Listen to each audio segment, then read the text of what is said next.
आणि आता बातमी राऊतांवरील आरोपाची। संजय राऊत खिचडी घोटाळ्याचे किंग असल्याचा आरोप संजय निरुपमांनी केलाय। राऊतांनी भाऊ आणि मुलीच्या नावाने 1 कोटींची दलाली घेतल्याचाही आरोप निरुपम यांनी केलाय। तर निरुपमांच्या बोलण्याला काही अर्थ नसतो असं संजय राऊतांनी म्हटलंय। मी सांगू इच्छितो की खिचडी स्कॅमचे जो किंग पिन आणि सूत्रधार आहेत ते उबाठाचे प्रवक्ता स्वतः संजय राऊत आहेत।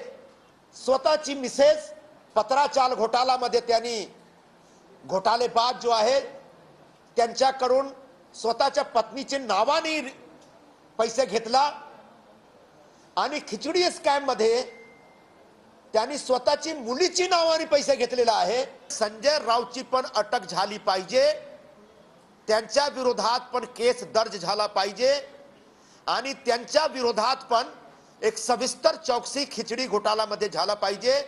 सर, संजय निरुपम यांनी आज एक पत्रकार परिषद घेतली आणि त्यामध्ये त्यांनी थेट तुमच्यावरती आरोप केला। तुम्हाला खिचडी चोराचे किंग असं म्हटले, असं म्हटलं म्हणू द्या। त्यांच्या म्हणण्याला काय असा अर्थ असतो का? बकवास लोक आहेत, सोडून द्या। आणि तुर्तास 8 PM स्पेशल रिपोर्ट मध्ये वेळ झाली इथेच थांबायची। मात्र जाता जाता